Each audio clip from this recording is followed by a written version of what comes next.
thank you. So this is the first time I've given a talk out of a IPython notebook, so this is going to be exciting for all of us. So matplotlib is quite alive and doing quite well. We recently signed an FSA with NumFocus, so if you know anyone who'd like to make a tax deductible donation, please talk to me. So one nice thing is how broad was our contributor base?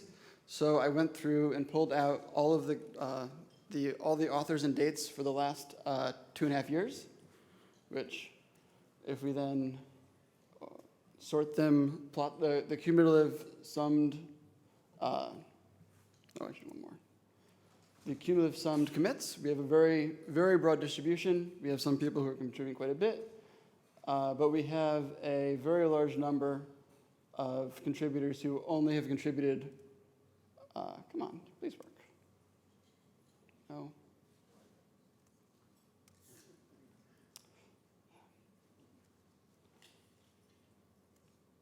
There we go. You look up here, we have a very, very long tail of contributors who've contributed one commit. And we've had over 300 contributors in the last 2.5 years. We can also look at the distribution of these. And these graphs are the commits per week, excluding merge commits for the same time period, and the number of unique committers we have in any given 1 week period. As you can see, they're pretty stable at around 8 or 9 committers a week and about 30 non-merged commits a week. So, right, and then other stats we can pull off. We have analytics on the main webpage, and this is what Google thinks we get. I'm not sure if I believe those numbers. Even if you divide them by 10, it's still pretty impressive. And the same with the download numbers. They look big, but I don't know if I believe them. And also, if you take a look at the size of our code base, oh, that didn't render well at all. We have something like 90,000 lines of code under version control. And in the Git repository, we have history all the way back to 2003. I think there's SVN history before this that didn't make it over to the merge, and I think we've lost.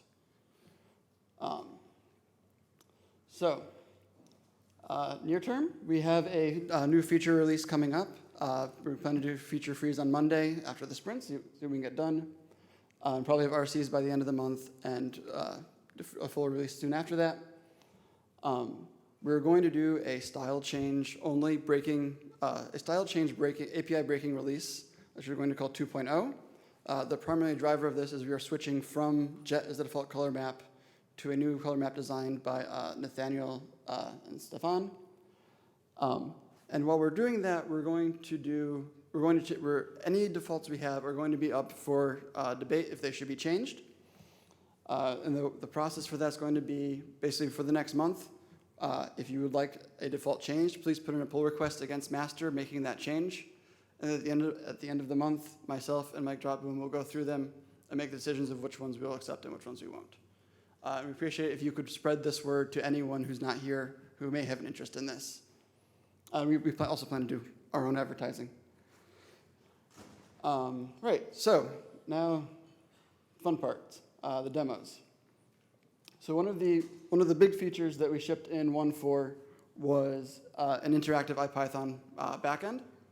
So you can now, let's see if this works. If you can see, we have the red bar at the top. This is not doing so well on the projector screen, but this is a live matplotlib figure. It has all the panning and zooming. As I move the mouse around, you can see the mouse position updating. And what all that code above does is it's registering event handlers, and the JavaScript is actually capturing all of the mouse and keyboard events. So you get scroll events, click events, we get keys. So anything that you can do in the notebook on the GUI backends interactively, you can also do in the notebook now directly on top of matplotlib. And one big advantage of this is that we're using a JavaScript layer to capture the keystrokes, but all of the handling all of your callbacks can still be written at the Python layer, just as it is now for the desktop backends. Just to show off a little bit more what this can do, PipeLot 3D works. Here we have a Come on. So we get the 3D works in here.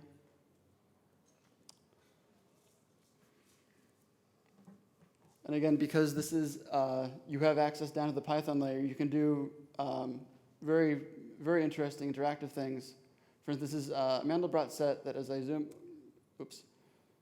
in on that side, it will show you a box on the other one of where you're looking. Let's see if I can hit a zoom target a little better. So, and you can build very rich interactive graphics in the notebook using this. One of the other major features that we had in 1.4 that was not advertised anywhere enough is the style module, which was done by Tony Yu. And this is a way to allow you to override a subset of your RC params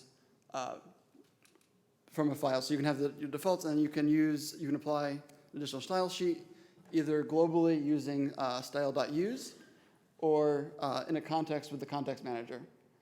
And if you do style.available, you'll get a list of the name styles that matplotlib currently knows about. I'm cheating a bit here, and I'm actually running this on the master branch. So not all of these style sheets are in 1.4, but all of these will be in 1.5. So you can get to Seaborn styles directly from matplotlib. And then this is a quick demonstration. That's the poster style, which is huge. You see we have a selection of plots all with the styles. Okay. So moving on to features that are going to be in 1.5. A feature I'm particularly excited about is that if you're working with the object-oriented interface instead of the PipeLot interface at the command line, the figures will now automatically redraw themselves as necessary.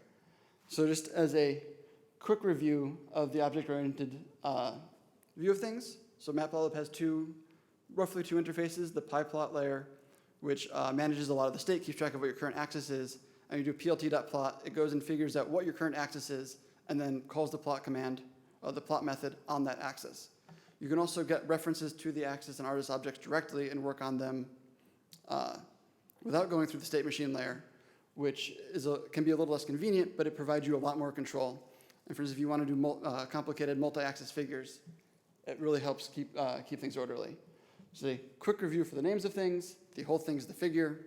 The AX-ES axis is the whole thing, including the plotting area, the tick marks, the spines, and the AX-IS are the spines and the ticks that know their limits.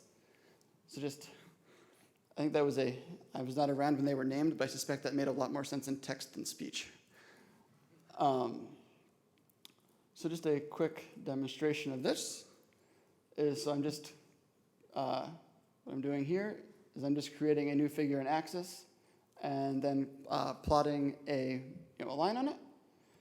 And now we may say, oh, that line doesn't show up particularly well. Set LW sets the line width, and as soon as that command executed, the GUI has updated itself. And this works this should work in all of the desktop backends if you're in an IPython shell. It should work in a normal IPython repo. That still needs a little bit of work before we release it. And if you're doing embedding, there's a property on all the artists called stale, which if you're managing the drawing yourself, you can consult to determine if this stack of artists needs to be redrawn or not. Another very cool thing we've picked up, which has been requested for a very long time, is to automatically show the pixel values in IMShow. So can you see the square bracket on the right? Of course you can't because I'm scrolling. There we go. So as I mouse around, you can see the X and Y values update themselves, as does the number of the square brackets, which corresponds to the pixel values under the cursor. The way this was done is it's actually it's a general framework that as you mouse around, the top artist in the hit stack is consulted if you would like to add something to the message string. So although this is currently only implemented for axis image, you can very easily add this onto any other artist So for example, adding this onto scatter plot, so as you mouse over the points, it will display the whatever numbers you're using to scale the size and the color. Or again, since it's overridable, you can, if you want it to print out, high when you mouse over some points, whatever you want to do. Okay. And this is just the full list of the release notes for what's coming, and I do not have time to demo them all. Okay. And I guess just a quick word about what we're looking forward to in the longer term. There's some upcoming work on changing the notebook from being basically we inject a chunk of JavaScript into the notebook right now. We'd like to integrate that with the widget system so that it would be much easier to make aesthetically pleasing and more performant interactive widgets. One of the things that is kind of as a pain point is plotting functions that return more than one artist that are coupled, but coupled in meaning, but they aren't coupled at the artist layer. For one example, this is error bar. So you get back a couple lines and a couple line collections, and if you want to change the errors, you have to go in and change all of them separately. The idea would be to provide a layer of container classes that can provide a layer of semantics and provide some nice accessor and setter functions to act on the group of them.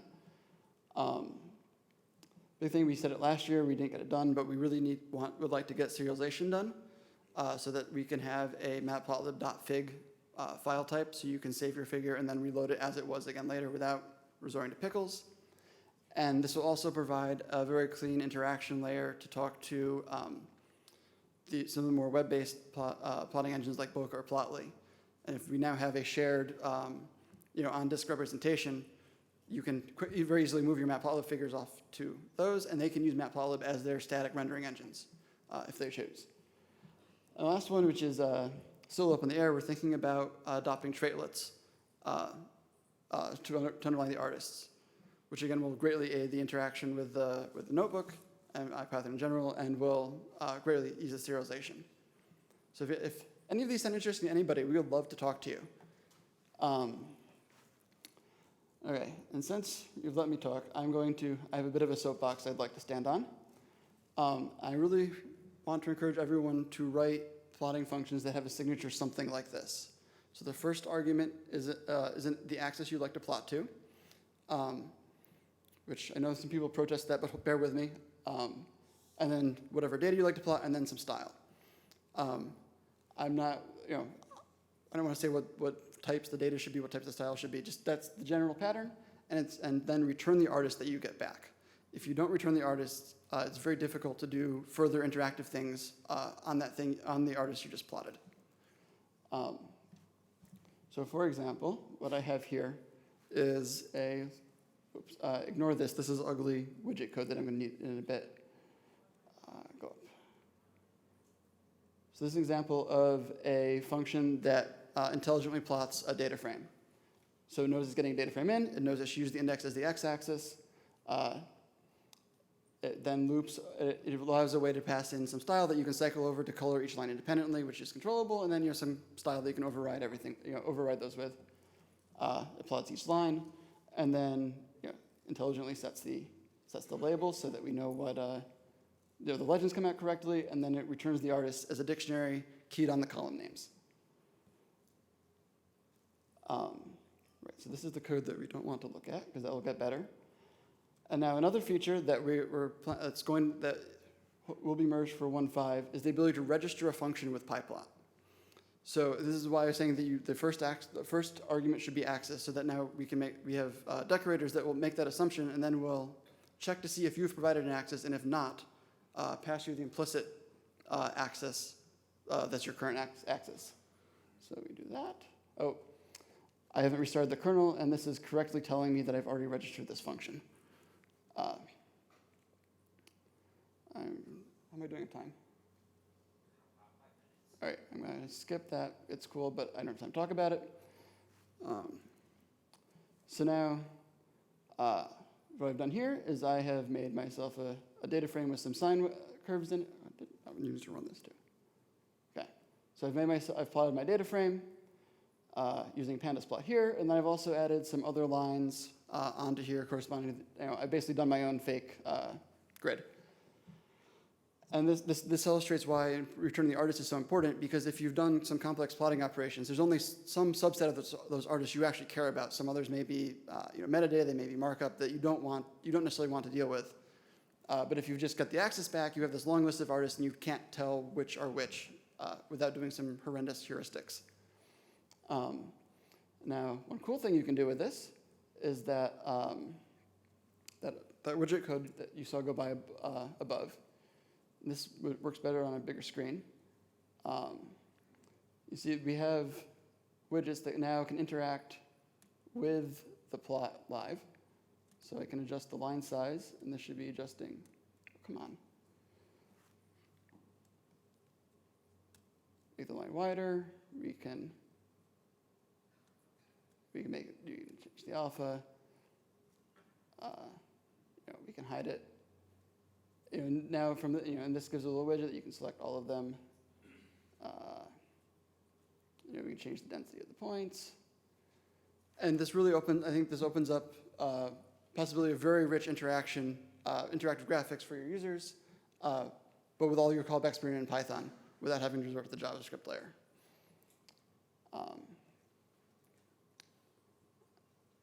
Right.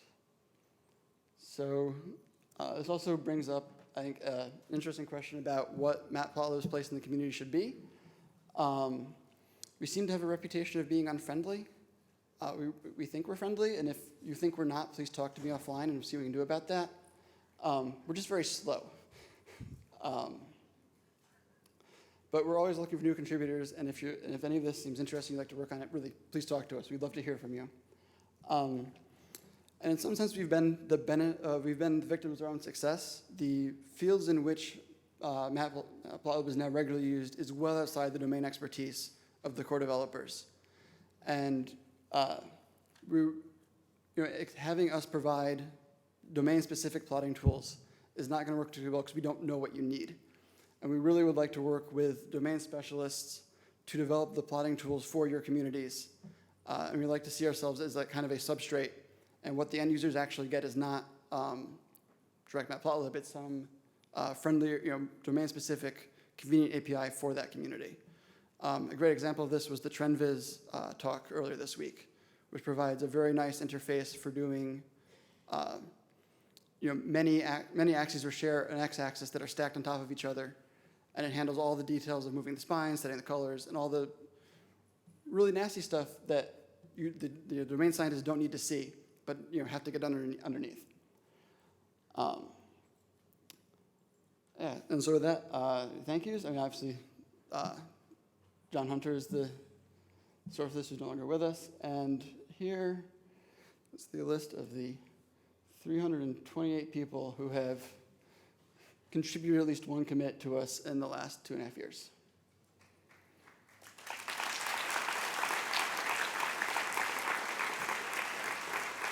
Yes, I think I have time for questions, if anyone. Yeah, we can take one or two quick questions. I've stunned you all into silence. Oh. There's one right there at the back. I think if you just shout, and then Thomas, if you can repeat the question. Say a little more about the benefits of registering a plotting function with PipeLot. So the PipeLot layer is really should be used as a convenience layer when you're working interactively. When you don't want to deal with creating the axes every time. So the benefit of that is now your functions can show up in that namespace on equal footing with the built-in functions. So that you're, again, providing, if you have users that or yourself, there's no difference between those two. Whereas now there tends to be a wide variety of the way that's handled, and in some sense the user-provided ones are second-class citizens in the environment. Yeah.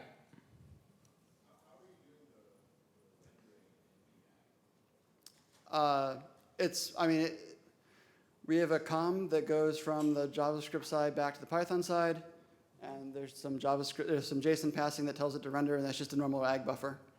And then we ship pings back across. There's definitely space for optimization there. It's done in the easiest to get working way, not the most efficient way. Aaron? Yes, but it doesn't work if you're not running on a very bleeding edge master. All right, thank you, Thomas.